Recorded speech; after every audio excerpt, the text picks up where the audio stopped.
Hello, Mr. Rhys. Hello, Stevie.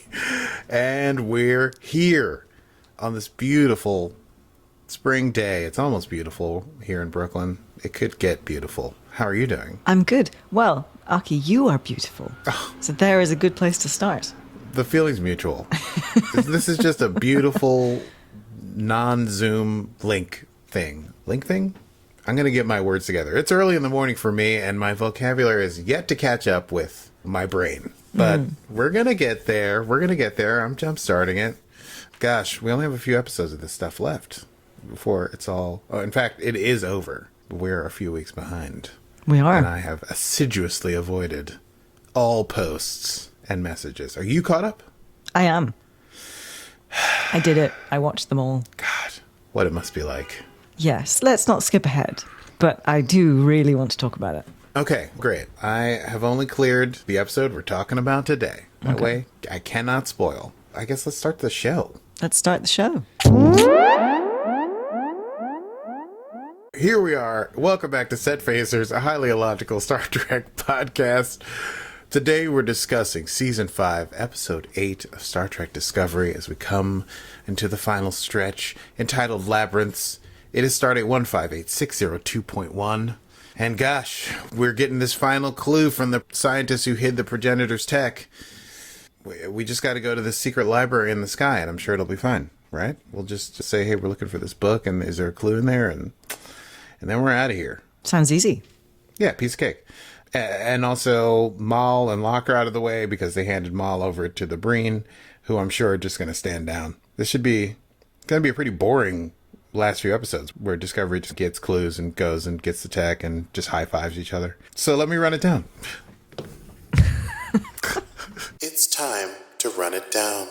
Can you run it down for me? Tell me what just happened. Can you run it down for me?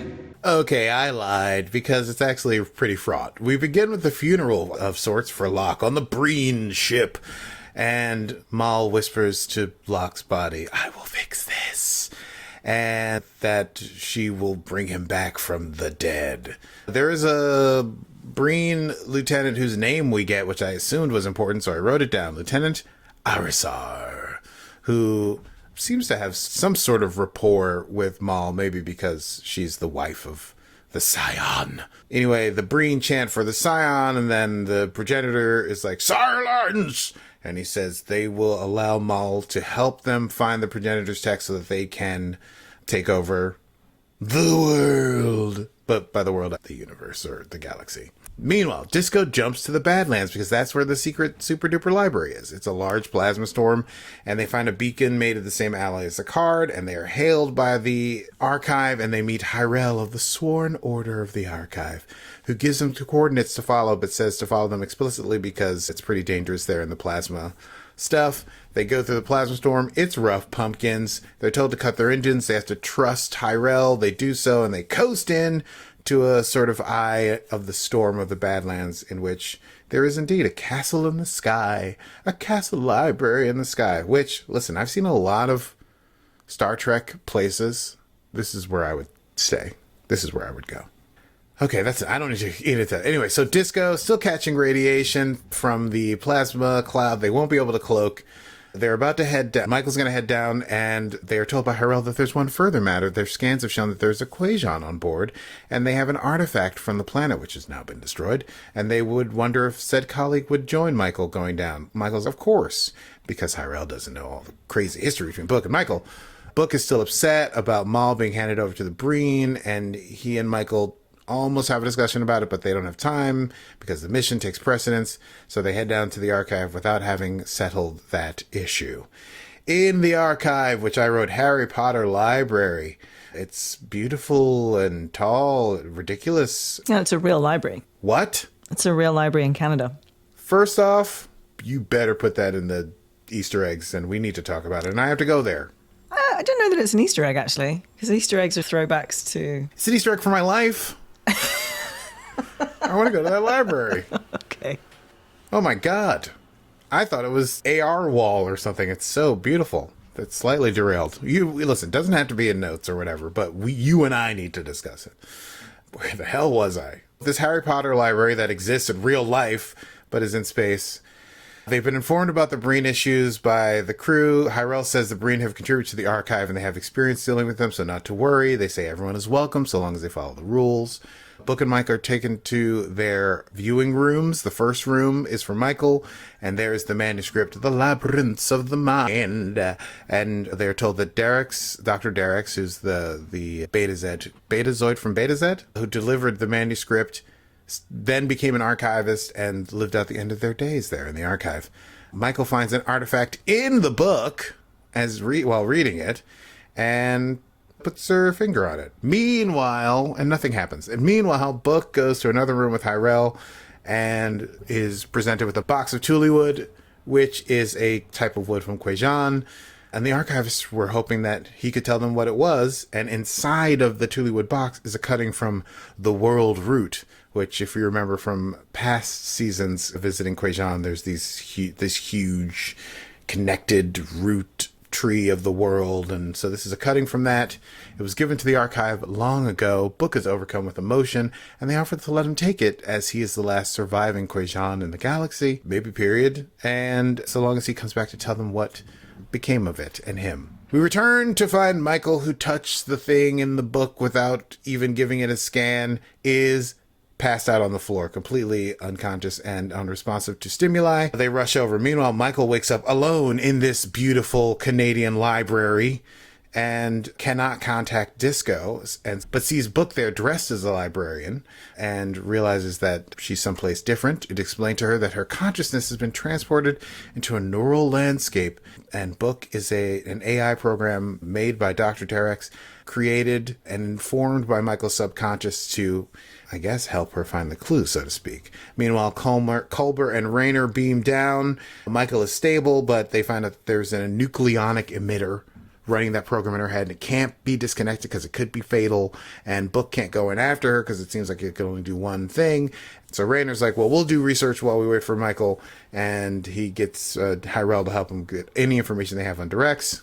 Michael is told inside the AI world to find a clue in the library to know where and what it is in real life.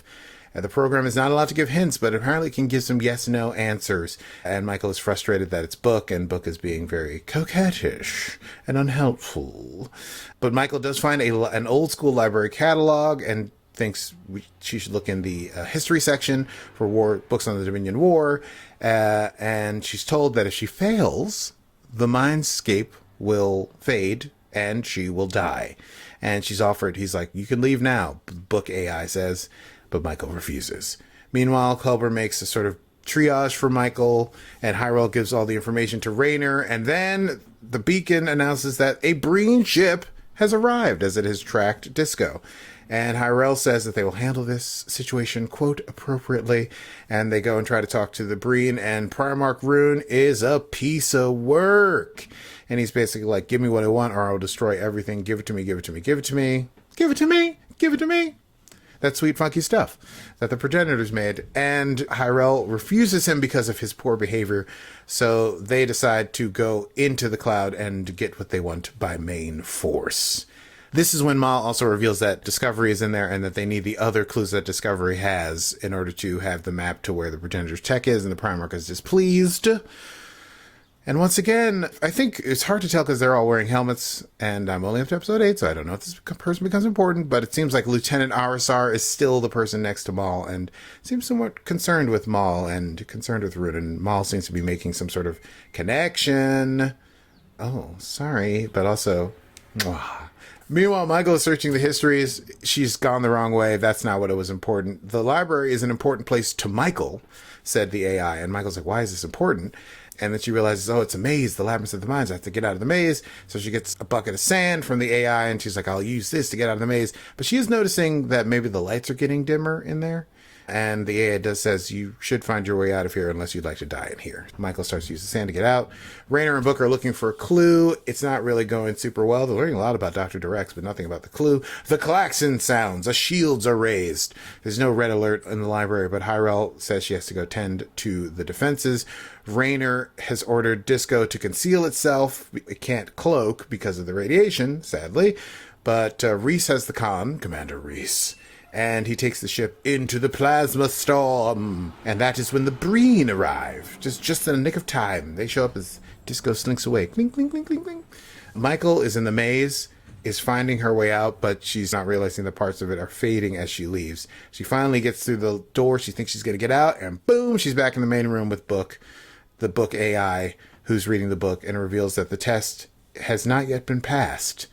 And it's revealed to her at that point that the test is about her. It's not about who's clever enough to figure out what's going on in the maze. It's about should the progenitor's tech fall to the person who is here taking the test. So she is running out of time. The lights in the library are dimming. The archive is taking some sort of energy beam attack from the Breen. It's a shield tunneling technology. Culber needs all the time Book and Raynor can give. Book and Raynor reconnect to hold off any incursions. Michael is trying to figure out the test. She thinks, okay, why is this important? Because of the mission. Why are you here? Because I have issues with Book and we didn't fix it before we came on this mission. And Book says that all may be true, but that's not the answer. And Michael says, is it about proving that I deserve to be here, that I deserve the uniform, that I deserve the rank, which is all very meta. And Book says that also may be true, but that is not what it is. And Michael gets upset and says, I'll find my own way out. Damn you. Meanwhile, Stamets, Reno, Adira are trying to figure out how to disrupt the Breen tech. They find small fluctuations in the energy beam, harmonic resonance, and Reno, once again, has an odd job from back in the day. He used to do comm relay repairs near Hesperia, and they would use concentrated positron beams that could achieve any resonance you wanted, and that causes Stamets and Adira to realize they could use the beam to shut down the tunnel temporarily, which at least would hold off the Breen for a time. Raynor and Book preparing their defense. They hide in the shelves. Some Breen, the tunnel does get shut down, but some Breen get through. And so we get to see Raynor and Book taking down these troops, having their own little die-hard moments. Moll asks to be sent down there because she believes she could take these guys down. She is denied by Rune. And then she begins to actively begin to sow the seeds of distrust among the other Breen soldiers about Rune's obsession with power. Book takes an abdominal wound. It has to be brought back to the reading room. Michael is still in the maze. Raynor makes the call that, listen, we can hang out here for 5 minutes, then Disco come back, beam us out, and we got to get out of here. The clue won't matter if we are all dead, so we got to go.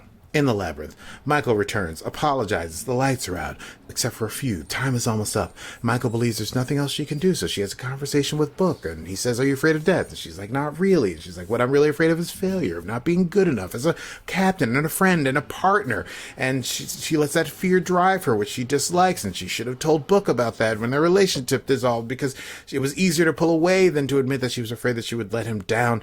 But she says that was the whole thing. And then she asks, so could you tell me at least what the test was before the lights go out and I die? And the Book AI says, no need, because you pass, baby. Could you hear me with the Book music?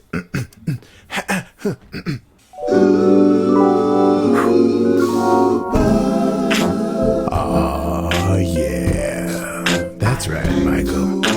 I'm just an artificial intelligence of Book, but I'm still fine as hell.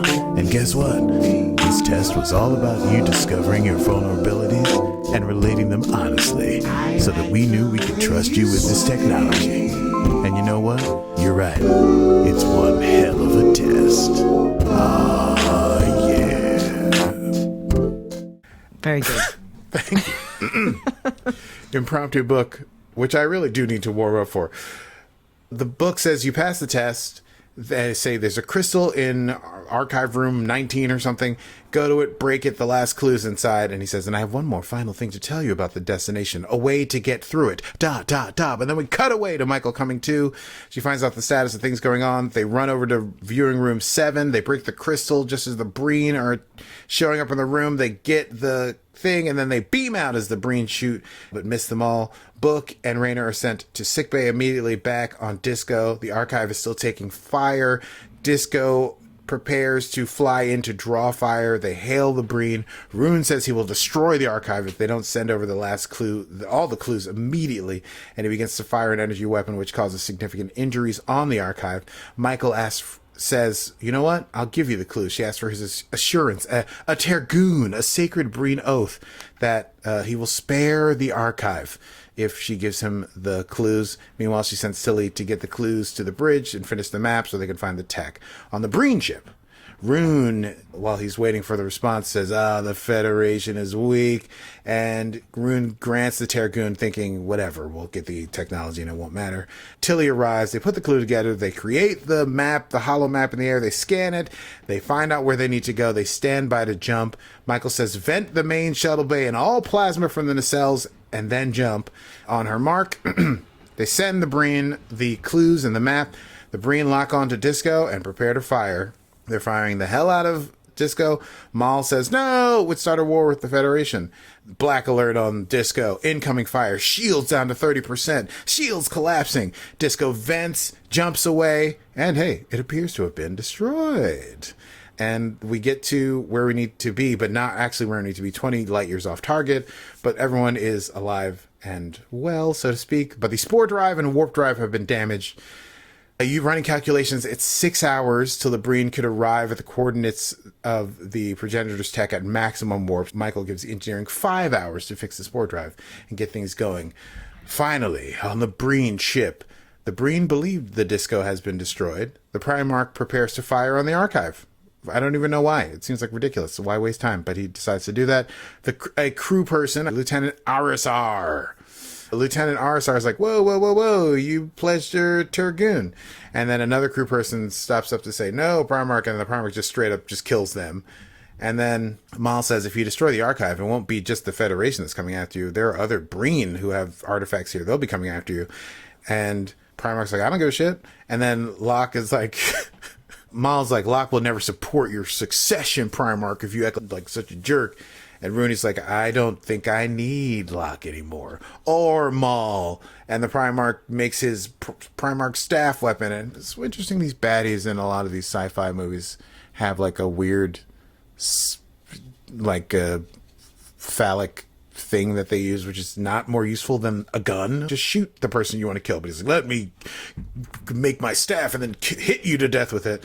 So he makes his cool staff and he comes over and he's going to kill Moll. But then Arisar is there with him and pulls out their blaster and is like, no, don't shoot. And then causes the Primarch to pause for a second. And then Moll does like a sweep kick and grabs the Primarch's weapon and then shoots the Primarch twice. I couldn't tell if he's dead or if he's just knocked out. And then Moll turns to Arisar and says, I promise to get Locke back, and long will he reign. And the Breen chant, long will he reign, and there endeth episode 8 of season 5 of Star Trek Discovery. Let's chat about that. I say, darling, let's do a quick chat about that. Yes, let's do. Well, trouble. Trouble's a-coming. Trouble's a-brewing. You got the Breen. You got this Rune guy. And Rune's dead, maybe, but you got Moll, who's possibly more obsessed than Rune because of trying to bring back Locke. And the ship's all jacked all up to hell, and they vented all their plasma, and now they're going to have to fly to this last location. But Michael has a secret way to get through the last thing, so maybe the tests are not all over. Maybe there's one final test they need to go through. And I'll talk about this because you've already seen it, so I'll give you my theories. They got to go to a place, but they're going to get there around the same time as the Breen, and then it's going to be a battle, but Moll's going to be able to figure out what Michael's able to figure out because they both are... I don't know, they both are sensitive space anthropologists or something and able to figure out clues or whatever. And then they're going to get to the clue together, but then they'll have to decide what they want. It'll be a choice between Locke's life and the life of the universe or something.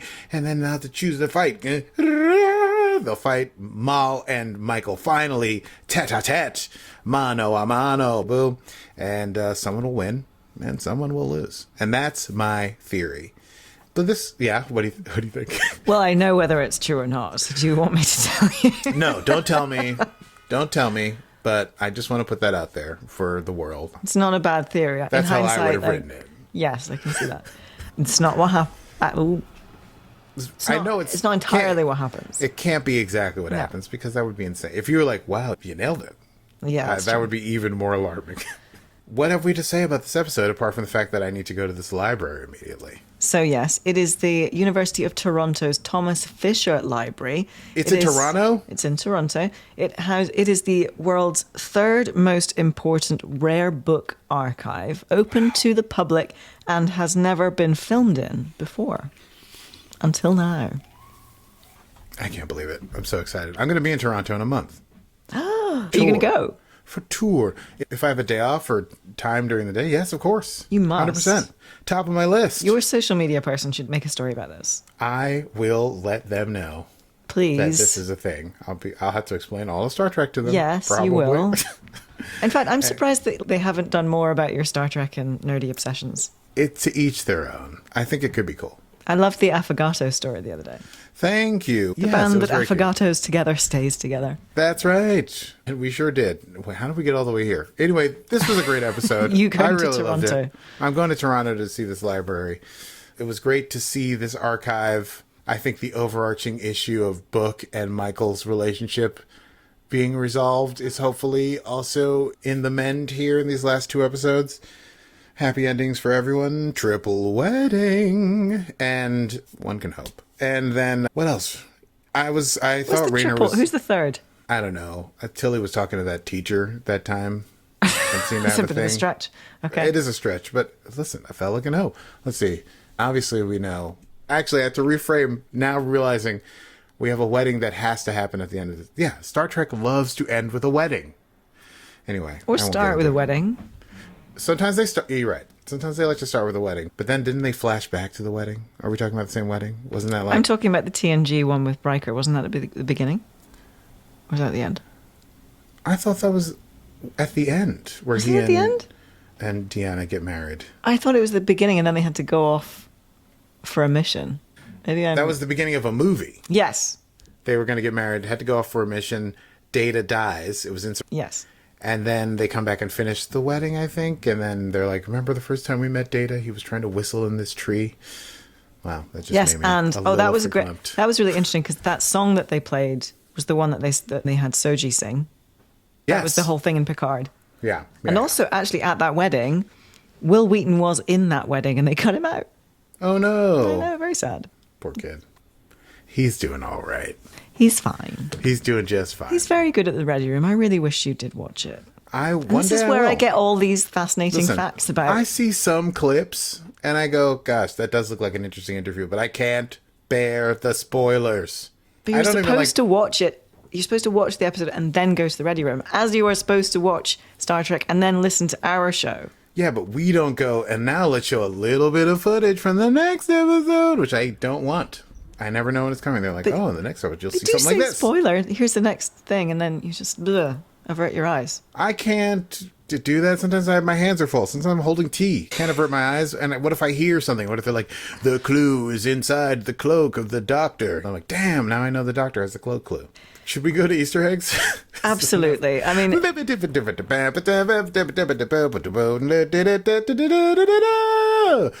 welcome in, ladies and gentlemen. We go now immediately, as always, to the Easter egg desk with Stevie Man. Stevie, how are you today? Hello, okay, I'm well. I don't have too much for you on the Easter egg front today, but there is one big Easter egg that we should definitely talk about, and it is the Star Trek Next Generation episode, Inner Light. Whoa, what? How? Why? How is that? In the episode The Inner Light, Picard gets hit by a nucleonic beam, and then this puts him into this sort of it's a mindscape, and it's not a maze or anything. It's not like he has to finish or achieve anything, but he certainly has to live his life out in this sort of 1 second. And in a similar way, Michael's in there, and time's passing and all that. So that was the only real Easter egg I could draw on. I have no Easter eggs, except I was expecting to have maybe they cut this out of it. I thought it was going to be like, when you said Inner Light, I was like, did I miss the flute somewhere back there in the archive or something as they walked past it? But I thought there'd be more cool like artifacts from Star Trek that we'd see on the shelves or something, like a Kirk's chess set or Spock's hollow harp from that time that he played the harp and people danced. In fact, that's a good point. The flute could have been in there from Catan. Exactly. But you know what? It was a nice, tidy, it was a svelte, exciting episode, and they didn't need to. And I loved Harrell, and these are not Easter eggs, so I don't know what else to say. Yeah, there wasn't a ton that I can give you there, because it was all like about the episode in the Mindscape, and Marina Derex, that was obviously the other Easter egg, but we've talked about that in the last episode, I didn't think there was too much more than that. Because the big thing is this library exists in real life, and everyone should go to it. Yes, absolutely. But not Thomas before Fisher I get Library. to go. Thomas Fisher Library. Toronto, open to the public, people. Open to the public. Go after a month. Go do it. That is everything here I had from you. Lucky, that is everything I have for you on the Easter egg desk. It's back to you in the studio. It's back to me in the studio. Let's go immediately to, I assume, Quotable Bubba. Quotable moments. Let's see, quotable moments. I had a few. I especially loved Harrell's strange persona, saying everyone is welcome here as long as they follow the rules, and the book says, and if they don't, Harrell says, and we throw them in the dungeon, and then says, just kidding, we don't actually have a dungeon here. It's really more of an oubliette. Harrell also says, is your name really Book to Book? And he says, yes. And she says, how fun to have a book visit me in the library for a change. Harrell is living their best life, and I would truly love to live in the library as an archivist. The only thing I would complain about, there was no natural light. Yeah, you're living in a plasma cloud, but in 50 years, you could move to a sunny place because it moves around. But this is just where it is. You're right, there's no natural light. But they probably have holosuites. You can go fishing. Yeah. When you visit, you'll have to see how much natural light there is. Oh, I'll expect a report. Expect a thorough report. I expect an Instagram story. An Instagram reel. One story? I want a reel. There's going to be stories. Yeah. Our poor social media person is going to have some editing to do. Any quotes on your end? No, I think you got that. That was I loved Harrell. Harrell's great. I loved when the Breen are like, give me what I want or I'll blow your smithereens. Harrell says, sir, in light of the fact that we have several priceless Breen artifacts in our archive, I'll do you the courtesy to suggest that you rephrase that question. And when the Primarch does not rephrase the question, Harrell says, may you find knowledge elsewhere. Basically a big middle finger too. And quotable moments, quotable moments, nope. See, that could have been the drop. Now we've got to redo it. Oh boy, quotable moments, quotable moments, bop. To me, this sounds like very Frasier-esque. It's like a little jazz piano. I think that's how you should do it. Sweet. I'm going to give some thought and find some salad and scrambled eggs lines to get to quotable moments. I guess we should just move on to next time. Next time on Set Phasers. Next time on Set Phasers, Episode 9, Lagrange Point. The opposite of an oubliette, if you think about it, if not really. But exciting. Lagrange Point is where you're the furthest away you can get from a gravitational object such that your orbit is stable, or it's how high you need to get to escape gravity. Can't remember. Anyway, if you enjoyed what you heard on today's episode, please do find us wherever you get your podcasts. We have covered all of the new Star Trek that there is: Discovery, Picard, Strange New Worlds, Lower Decks, and we will continue to cover the new Star Trek that comes out. Are you looking up Lagrange Point? Yes, I am. Position in space where the gravitational force of a two-body system like the Sun and the Earth produce enhanced regions of attraction and repulsion. These can be used by spacecraft as parking spots to remain in a fixed position with minimal fuel consumption. Someone remembers their physics stuff. Look at you. Physics stuff. Physics. I wasn't 100% sure, but I knew it was something cool like that. Something about it. That is very cool. A friend of mine lives in Lagrangeville. Whoa. But I don't know that it was named after a spatial phenomenon. I'm sure this Lagrange character, maybe it was a person who discovered the math of this. Maybe that's where they're from. Yeah. Oh, They're yeah. from Lagrange. Well, anyway, you can follow us on all of the things. We are at Set Phasers Podcast. Do follow us on YouTube. Lots of reels and things to have fun with. We often put our news up there. If you like little bite-sized chunks of content, you can find it there. And yes, that's everything. Oh, hey. Some of you are following us on Patreon, but more of you could. And I promise we'll do something with our patrons soon. We'll go above and beyond with our patrons because they truly are friends. They really are at this point. We love Chad. We love Eric. Exactly. Oh, maybe we'll watch maybe we should watch a Film. A film. How delightful. Yes, but if you'd like to become a Patreon supporter, just go to patreon.com/setphasers. Yes, for more. Anyway, that's it from us. I am Stevie Mans. And I'm Cmmdr Rhys, and there's more of that down here, you gelatinous assholes. And this has been Set Phasers, a highly illogical Star Trek podcast. Computer. End program.